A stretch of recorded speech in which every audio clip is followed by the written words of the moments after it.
Steve Andreas, Six Blind Elephants, Volume 2,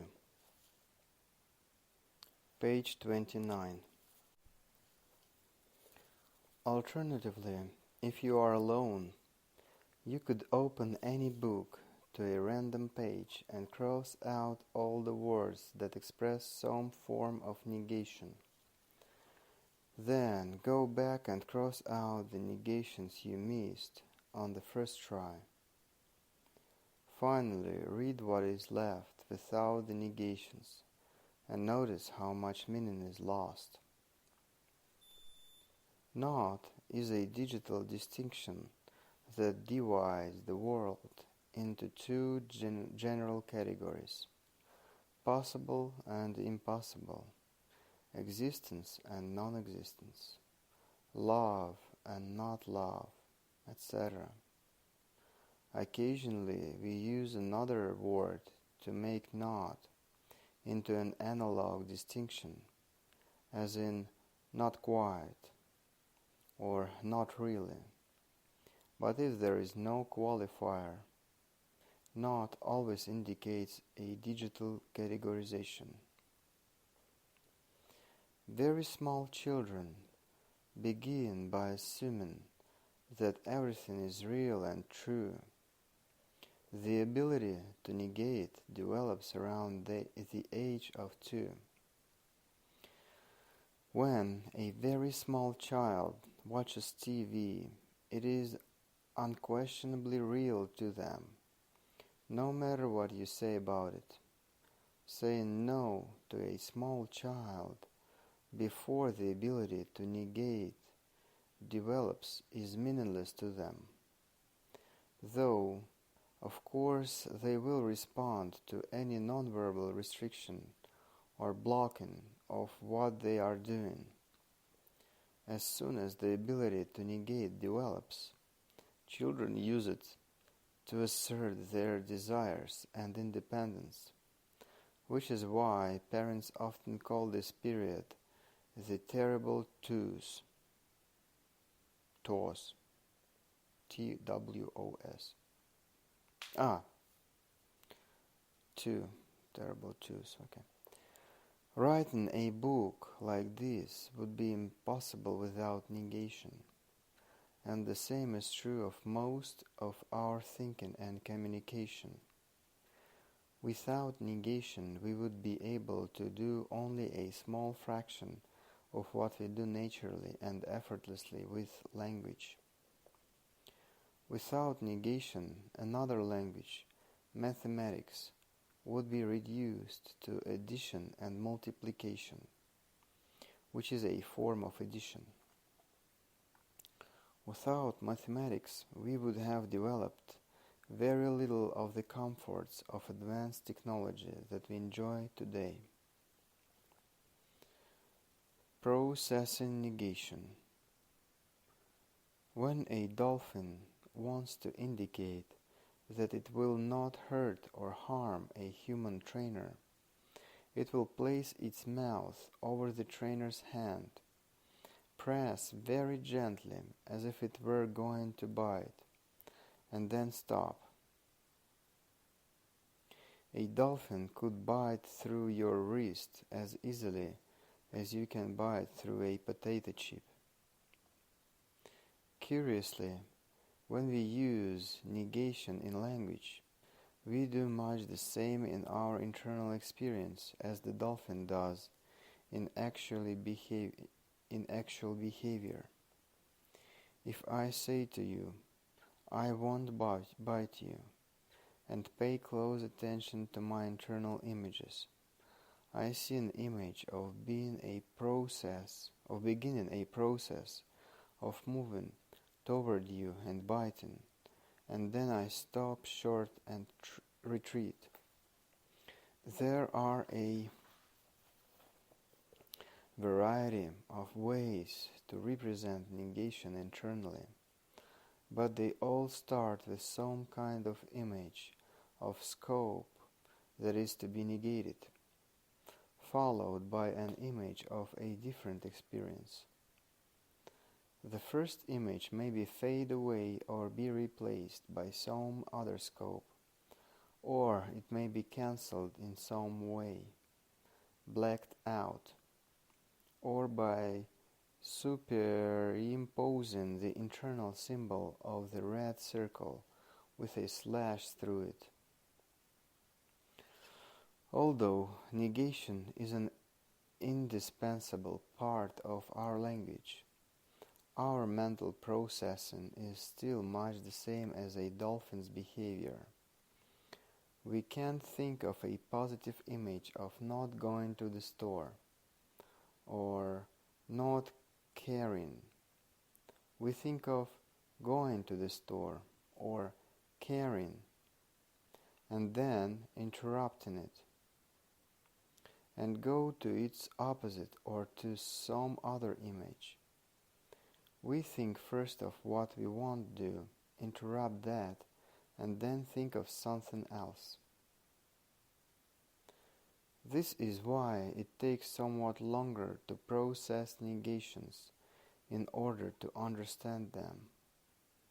For example, you can't have a marriage and not quarrel with your wife. Requires a bit of mental gymnastics to determine its meaning. If we remove the two negations, we get, if you are married, you will quarrel with your wife, which is understood much more quickly and easily. Convex rear-view mirrors on cars often have an etched message that says, objects are closer than they appear. A sentence without negation. Notice how much longer it takes you to process the following sentence. Objects are not as far away as they appear. Sentences with three negations take even more time and are even more confusing and difficult to understand. I wouldn't disagree. I can't believe it's not impossible. Making positive statements with as few negations as possible reduces this delay and confusion in processing to a minimum. There is another aspect of using multiple negation that is quite interesting. Notice your experience as you read the following sentence. There does not exist a belief so stupid that someone will not believe it. There does not exist a belief so stupid that someone will not believe it.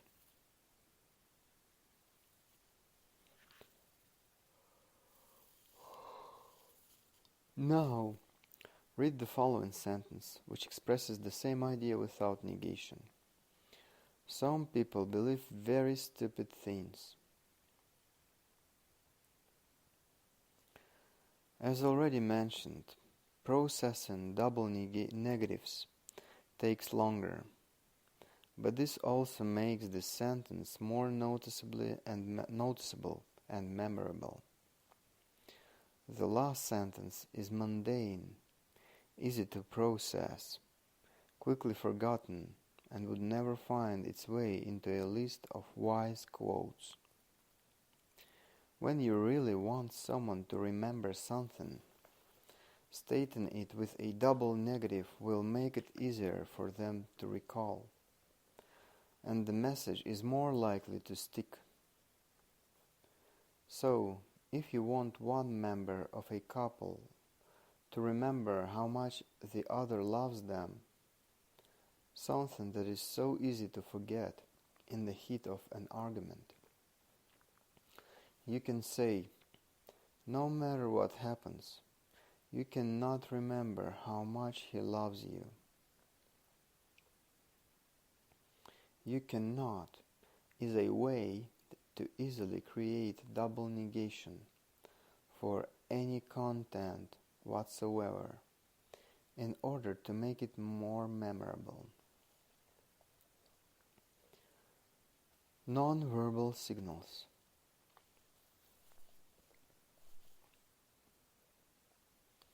When dogs and other animals play, they often display behavior that is very similar to fighting. In fact, much of their play involves learning how to fight, a necessary skill. However, if they didn't have clear signals that categorize this activity as play, they would run the risk of seriously hurting each other. If you watch dogs in both play and fighting, you can observe quite a number of behaviors that differentiate between the two. For instance, in fighting, there is much more tension throughout the entire body. The hair on the back of the neck and shoulders stand out, and the tail is stiff. In playing, the body is much more relaxed. The hair doesn't stand up, and the tail wags. When two strange dogs first meet, and both are uncertain whether this is a context of play or fighting, these signals are intermediate. The tension is much greater than in play, yet less than in fighting. The hair may stand up a little bit, and the tip of the tail may wag tentatively, etc. As they continue to interact and exchange signals, this intermediate state can move in either direction. Since these signals vary over a range of intensity, they are analog signals, in contrast to not, which is digital.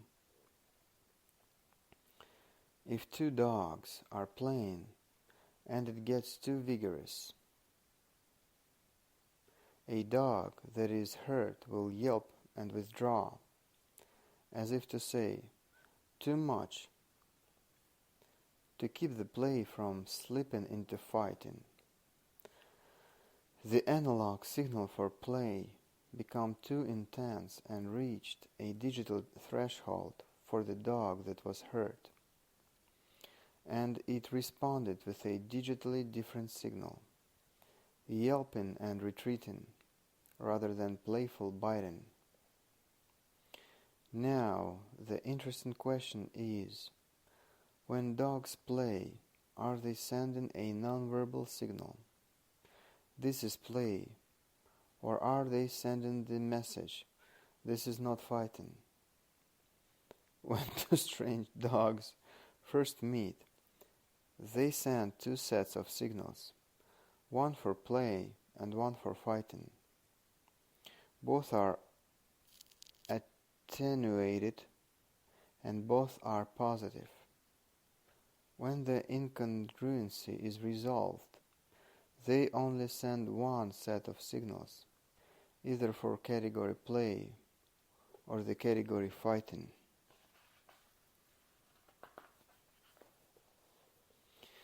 In human beings, these nonverbal signals have been described both as para messages that modify the scope of a verbal message at the same logical level, and also as meta messages that categorize a verbal message at a higher logical level.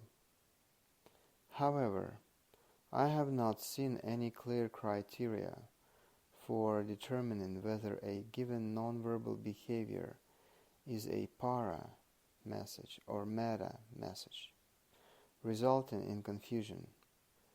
The distinction between digital and analog messages provides a way to distinguish between them. Analog signals. If I say, "Look over there," and point with my hand, my pointing clarifies and specifies the scope of the word "there" in the verbal message. so it is a congruent para message at the same logical level. If I were to say, "Look over there," and gesture with my head in one direction while pointing in another with my hand, the two nonverbal messages appear to be incongruent, and it would be possible to say that one negates the other. However, even though they might appear to be inconsistent and confusing, both messages are positive. One does not negate the other. Perhaps I want you to look in both places to see how they are connected. Or perhaps my head movement was only in response to a fly, a wasp, or some other event, and had nothing to do with what I said. This may be clearer if we think of the wide range of gestures that I can make with my hand to indicate there. If the gesture is downward and close to something nearby, it probably indicates a small scope. If my hand sweeps in a horizontal motion, that would likely indicate a larger scope.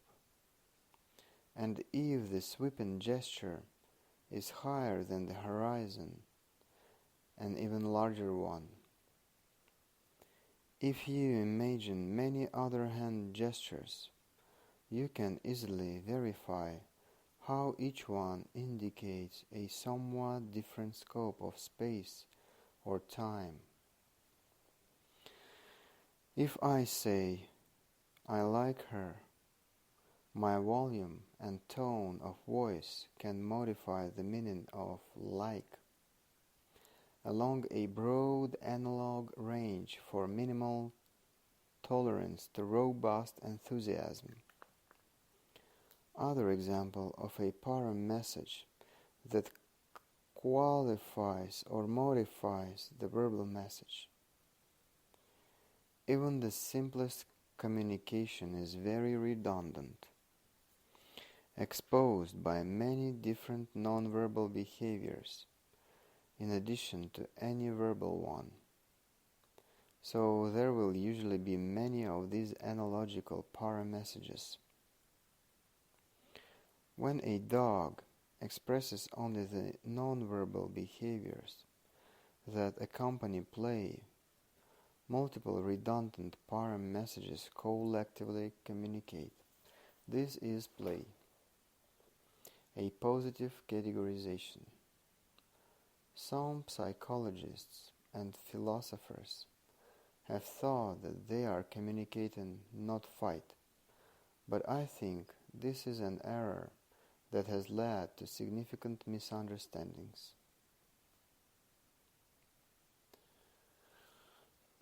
Digital signals.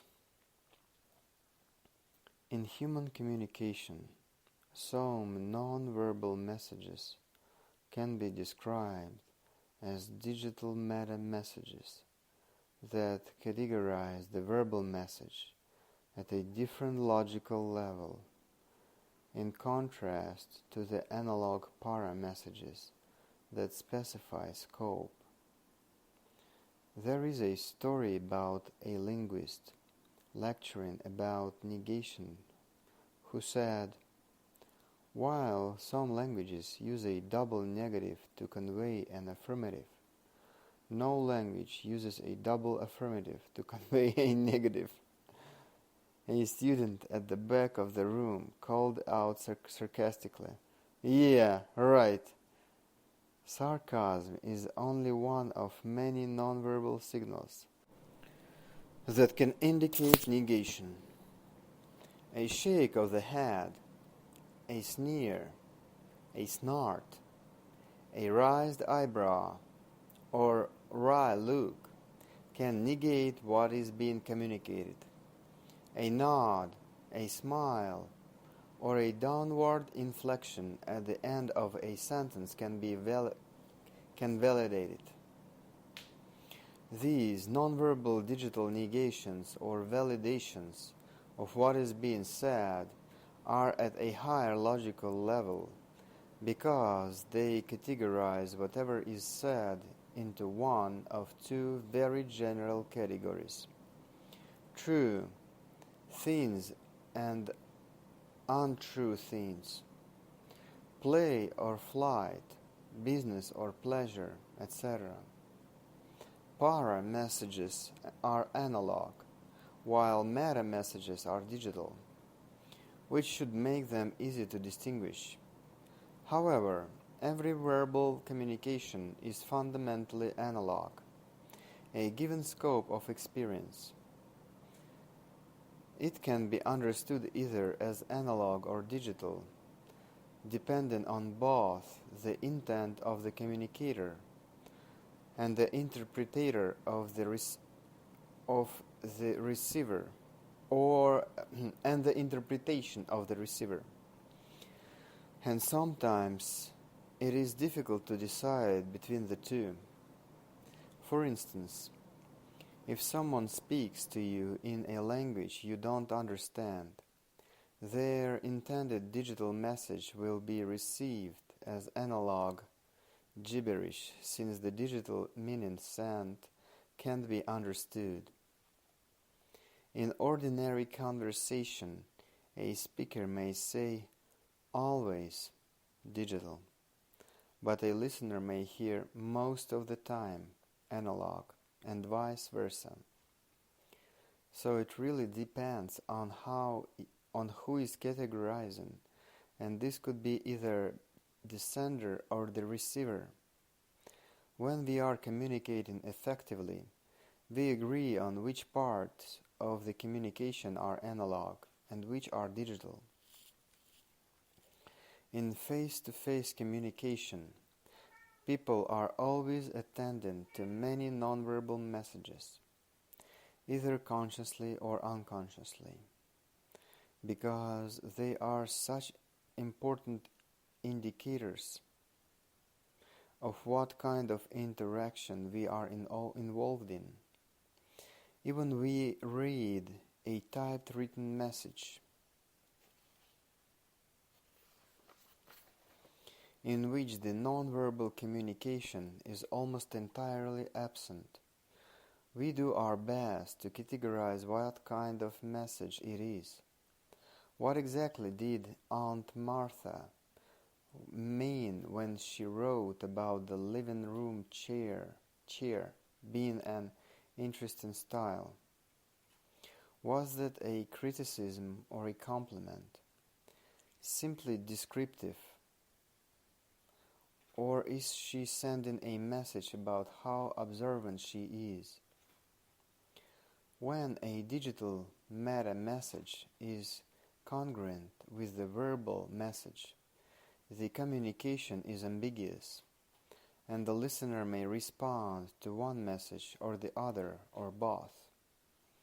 Since people have less conscious control over their nonverbal behavior, often the nonverbal is considered more real and authentic.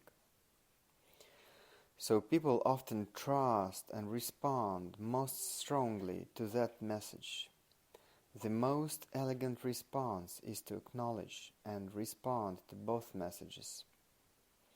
This is what people often do spontaneously in flirting, joking, and other situations that are playful and enjoyable. If someone says, "What do you want to do tonight?" with raised eyebrows indicating sexual innuendo, the other person will often respond in kind, "I don't know, what do you want to do?" With the same raised eyebrows, a way of saying, "I want you to send the first unambiguous message." Are they talking about sex or about doing something else? Are they really talking about sex or only playing? Ambiguous communication may continue for some time until they mutually agree on which meaning they will pursue. In essence, they are expressing the same kind of incongruence as the dogs I described earlier, when they haven't yet come to an agreement about whether their interaction is fight or play. The ambiguity of incongruent communication protects both participants from criticism or rejection of what they are communicating, since either can say, "I was just kidding," "I didn't mean that," or even, "How could you think such a thing?" At other times, a listener may have great difficulty responding to an incongruent message, particularly if the context is one of coercion or power in which there is a right way to answer, and the listener will be punished for responding inappropriately. At other times, a listener may have great difficulty responding to an incongruent message, particularly if the context is one of coercion or power in which there is a right way to answer, and the listener will be punished for responding inappropriately. Often the listener will be punished no matter which message he or she responds to, and these and other double binds will be explored in detail in Chapter 9. Curiously, an incongruent message can also result in a bind for the sender of the message. For instance, I grew up in a family with mostly direct communication, where sarcasm was unknown. Once, we were having dinner with another family, and I asked if I could have some more mashed potatoes. The father of the family said jokingly, "Of course not," and I said, "Oh, okay," accepting his refusal as congruent. That made him uncomfortable, because that made him look like a rude host rather than a playful joker, and he had to explain himself. Even when incongruent communication is playful and enjoyable, the uncertainty of the ambiguity is always a potential source of misunderstanding. When it is not playful, it can often result in unpleasant confusion. Negative commands. Have you ever told a small child, "Don't smile," since they are not yet very good at processing negation? They have to smile, both because they carry out the negative command and also because they have some recognition of the incongruent message and find the situation funny. Adults process negation in much the same way as children, except that we can more easily go on to experience something else. Notice what you experience internally in your mind when you read the following sentence. I don't want you to think of agile aardvarks, nor cute koalas. A negative command is any statement that is negated. When we communicate using a negative command, the listener has to make a representation of what is negated in order to understand the sentence. Then they have to separate from this representation in some way, or cross it out, or make it disappear, etc. The opposition between the negation and the experience negated creates an inherent conflict or incongruence between the two. Since their attention will be drawn to the scope that they are negating, They will have a tendency to think about whatever they are told not to do. Since our behaviors follow from what we are attending to, they will also have some inclination to do what is negated, and may even do it. Often this is called rebellion or obstinacy. But it may be only a result of the negated communication. When a parent tells a small child, "not now," or "that's not nice," or "don't whine," the negation is applied to a scope of experience that the parent doesn't want in order to interrupt it. But if the parent doesn't go on to give the child a positive alternative, the child is stuck with the image of what is negated and the incongruence created by the negation. When a parent immediately follows a negation with a positive scope, like "later," "please ask for it," or "speak in a regular tone of voice," that redirects the child's attention away from the incongruence of the negation to a positive and congruent statement of what the parent does want. If a parent tells a teenager, "don't choke up on that exam today," or "don't drive fast and recklessly," even if the teenager wants to do what the parents ask, they will have a tendency to do the opposite of what they want, because their images will be scopes of what the parent doesn't want, rather than what they do want.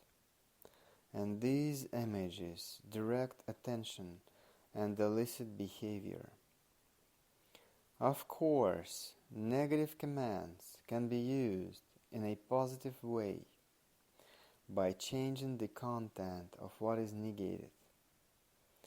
For example, "I don't want you to feel alert and comfortable while taking the exam today." "Don't drive carefully and safely on your way to school." Those sentences sound a bit strange because most people don't know enough about communication to realize how useful they can be, so you don't hear them very often. They also sound strange because the criteria words "alert and comfortable" and "careful and safely" sound digital, all or none. The same sentence will sound much more natural if you add the qualifier "to." "I don't want you to feel too alert and comfortable about how you're doing on the exam today." "Don't drive too carefully and safely on your way to school today." The word "to" creates a continuum of experience that presupposes the criteria of the continuum, in this case, alert and comfortable, and carefully and safely. These positive negative commands work, and they work particularly well with teenagers and others who are described as oppositional, usually doing the opposite of what someone asks them to do as part of their quest for independence. Since you are telling them not to drive safely, if they are oppositional, they will tend even more to do the opposite of what you ask and drive safely. If you would rather not use negation at all, and the person you are talking to is not oppositional, Use positive commands. Feel confident and calm as you enjoy the challenge of the exam today. Drive safely, easily alert to all the other cars around you on your way to school. If I had the power of instantly teach everyone in the world one thing, I would probably teach how negative commands work, because they are so pervasive and cause people so much trouble. Can't you see how important the understanding of negation is to your work, and how many useful applications it has? Can't you see how important the understanding of negation is to your work, and how many useful applications it has? Negative outcomes. When I'm in an unpleasant situation that I don't like, it is quite natural to notice it and think to myself, I don't want this.